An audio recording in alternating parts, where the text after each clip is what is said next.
Good day, everyone, and welcome back. This is Professor Theodore Henderson, and today is one of my favorite entrepreneurial targets. It's one of the things I like to advise my clients on pursuing if they do not have a distinct idea, maybe in a different area.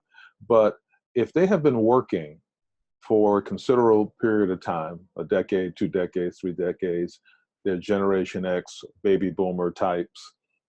I really like the consulting angle if they were skilled workers, if they were professionals of some type for a long period of time with a very distinct skill set, or even if they were not skilled workers or professionals, but they've pursued some very unique hobbies that they can now monetize. In other words, you've been doing something for a very long time that other people may be interested in hiring you for, getting coaching from you for, or consulting with you for. So that's why I really like the business.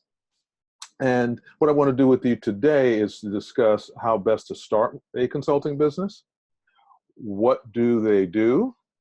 And so in general, I'm going to give you an overview of that process so you can, as always with the Entrepreneurial Idea Series, it is food for thought to get you moving forward with some business ideas, get you out of the box, get you running.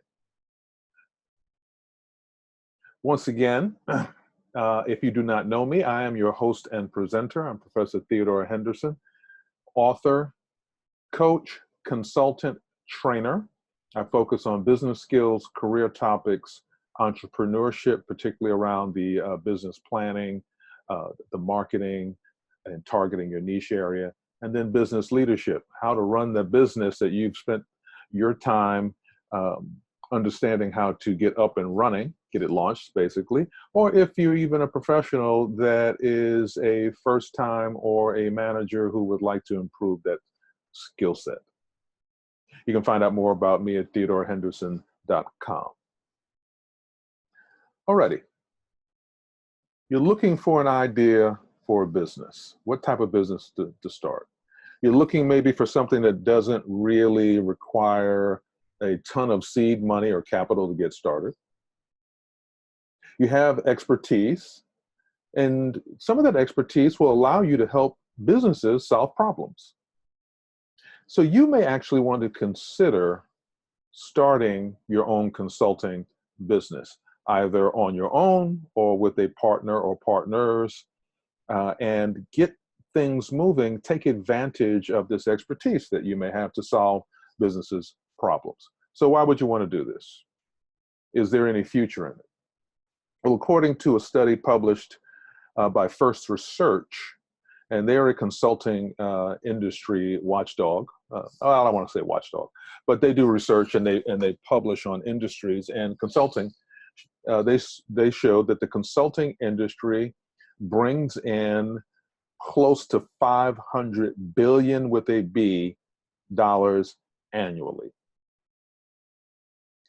Close to $500 billion annually. Now, there's no doubt that the lion's share or most of that money is going to go to large consulting firms. Not a problem. However, you only need a pinch of that as an independent consultant or as a small boutique, as I like to call them, consulting firm that is specializing in a particular area to do immensely well for yourself. And so what you want to do is not become intimidated by the big consulting firms that are in the business.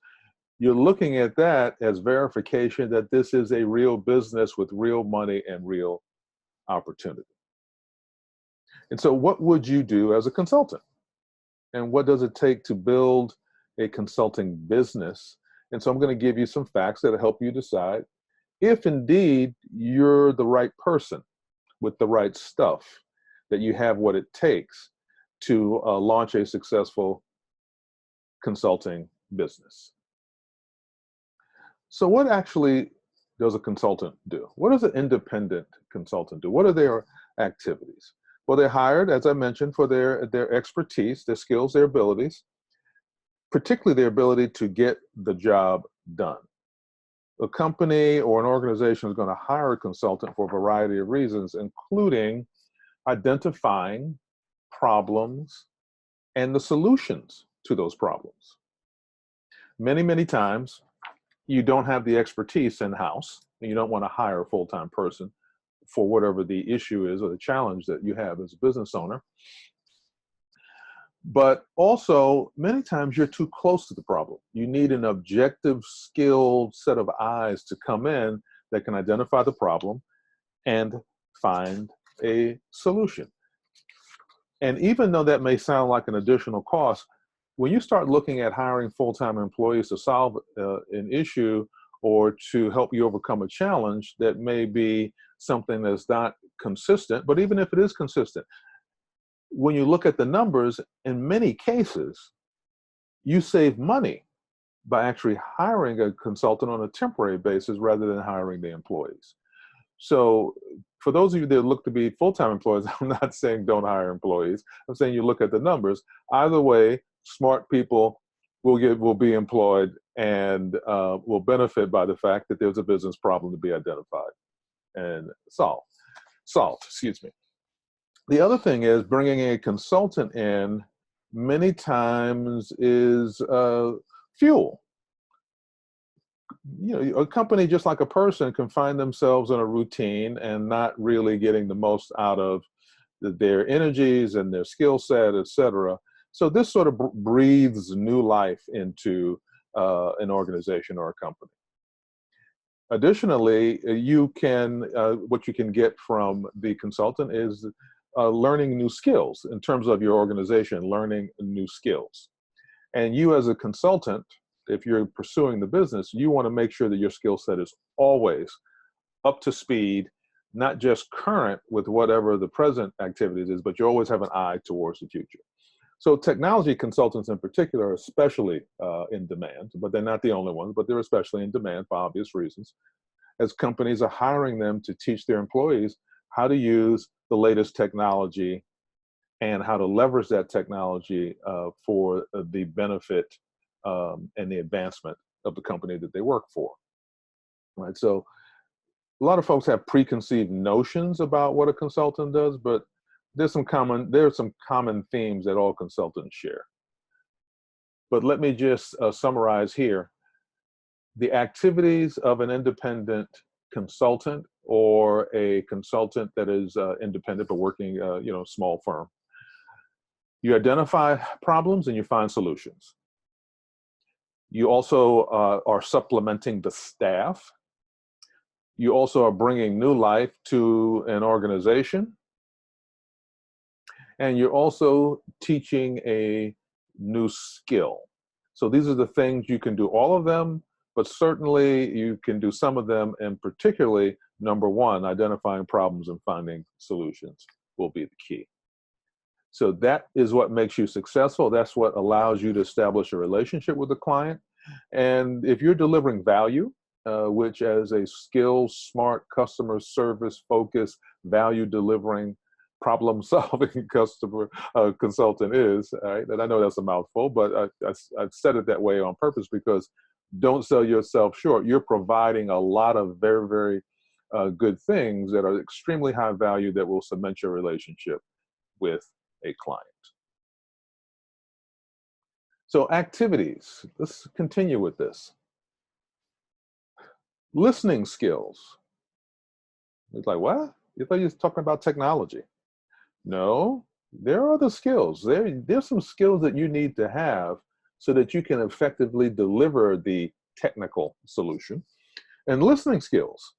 When people talk, the consultant is listening. You're not there to hold forth and pontificate and just have a monologue on and on and on. You're not being paid for that. You need to listen and understand what's going on. You need to pay careful attention to the problems of your client. That's how you're going to be able to serve them best. You're also going to do a little Sherlock Holmes. So you're going to have investigative skills. A good consultant is going to have the ability to investigate and uncover uncover data that will be critical to meet the goals of the clients. And then you're going to have what's called action skills. You are going to be able to take control of the situation under the direction of the client, in terms of what you've been hired to do and the problems that you have been hired to identify and the solution you have been hired to deliver. You're going to take control of that and do whatever it takes to get the job done. So here's a great reason to become a consultant. I'm giving you 4 of them, right? It could be one or it could be all 4, but you're not living your dream.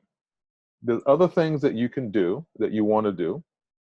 And maybe you just want to be your own boss, all said and done. You want to work on your own. And as a consultant, your responsibility is to take care of your career. It is not anyone else's. Maybe you're about to lose your job, right? Through no fault of your own, right? Your job security is in jeopardy. In fact, let me take that back. There is no job security. Your job security is between your ears. Job security is a thing of the past, and for people who are about to get laid off, they know it all too well. However, becoming a consultant, once again, if you're a skilled worker or a professional, this is an excellent way or a viable way of earning a living. Even if you want to go back into corporate life, it's certainly legitimate, and you can be compensated well by doing that in between your going back into corporate life, in between that, during that transition. And you have talent that people are willing to pay money for. One of the things that I find when I'm working with clients is they don't understand many times how valuable they truly are. That's why I take everyone through an assessment, not just a computerized assessment, but a self-assessment. I work with them so they understand and identify who they are, what they like, and what they're good at, so that it helps them to prepare themselves, particularly if you're going to go into business for yourself, but especially as a consultant, to understand the value you're going to deliver to your client and to the marketplace. And the fact that you do have talents and gifts that people will handsomely compensate you for. The other part is, do you believe you can make a difference? And so many people, they go into the consultant field. Maybe you want to have an impact in the environmental space. Maybe you want to be someone in a particular area that is a subject matter expert as a project manager. Maybe you want to be a chief financial officer for hire. Maybe you want to teach other people, maybe even craft skills, or you want to look at pursuing this whole culinary idea that you have. Those are things that actually you can consult on. You don't necessarily need to put the apron on or pick up the needles or do anything else or sit down and write the code. You can consult on that, teach that, be a valuable asset in that area. You can make a difference, particularly if you're helping companies understand how they can have less of a negative impact on the environment in a cost-effective manner. So there are a lot of ways to go with this. You believe you can make a difference, and it depends on where you make the difference, how you proceed and approach it. I just briefly mentioned this before, but when I work with a client to understand, so that they can understand how best to leverage their skills to go into consulting, I help them through the process of assessing their skills and their talent. It's always an eye-opener for them.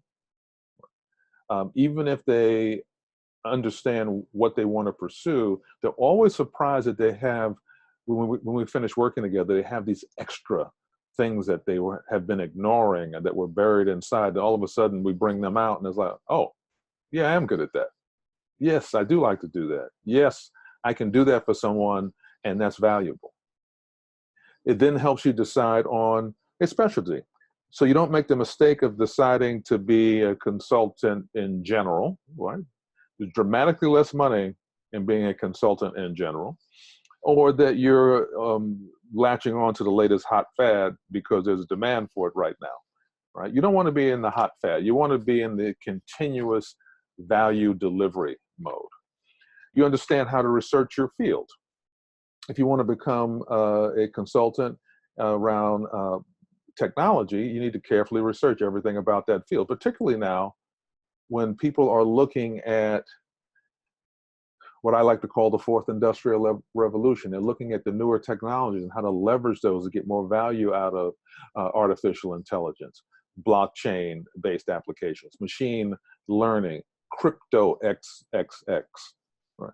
So understanding how to research and target the market. You need to be able to define your target market. No matter what type of consultant you have decided to become, you must define your market.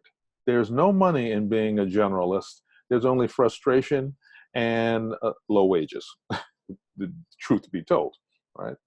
So if you're going to pursue companies or large corporations or individuals or nonprofits or maybe the political sphere, then you need to decide on that and go all in, right?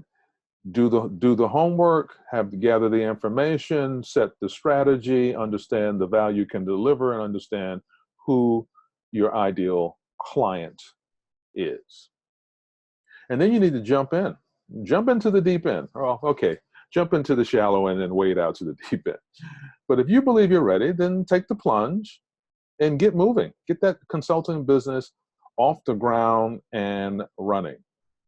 And make sure you're also taking a look at any licenses and all of the behind the scenes things that I make sure that people step through to set themselves up as a real business and protect themselves and their clients also, right? Depending on the locality you're in, there may be some zoning issues with you operating a business out of the house, and maybe it makes more sense for you to go have some shared workspace of some type. You know, we work through all of these things and I help you solve them. Now, we need to understand that starting a business can be a large task. It can be overwhelming. So one of the things I like to do is I always like to provide checklists and charts and guidelines. So I always do that for clients. So even if they're not working with me directly as a coach, I always have tools available for people in my community to take advantage of, so they can help them move forward in as pain-free and as value-friendly an environment as possible. Here are some types of independent. Now there are many. I have a much longer list than this, but I just wanted to share with you some of what you could be doing. And here's some of the consulting businesses that you might find interesting. Accounting. The idea that accounting is a passé, old, and boring field is wrong. Every single business needs good accounting, and in the accounting, I'm including bookkeeping because that's a specialty also. You can certainly open an accounting business, calling on small businesses in particular, maybe even calling on some mid-sized businesses, depending on your focus and your specialty. Or you can open a bookkeeping business and come in and do that, or it can be a combination of the two, right? A little bit more of a one-stop shop in that way. Certainly marketing and advertising strategies, right? Take a look at that. You can certainly advise on that. People have not stopped advertising. Just take a look at your Facebook and your Google and your Amazons, and no one's stopped advertising. And small players need to have ever more refined strategies, and they're probably not going to have that expertise in-house. That's where the consultant comes in. Sales consulting, right? The world is full of bad salespeople, and unfortunately they don't do well. But the world is also contains some very smart salespeople. I made my career in sales, in technology sales, so I can speak to the fact that working on your sales skills and understanding who you are and your skill set will pay off if you make sure to target the right environment that you're going to be in. So understanding how to come in and help people with their, make their salespeople better, and or set up a sales organization is something that is certainly going to be in demand. You, of course, will need to break through the noise so that they will understand that you can provide that.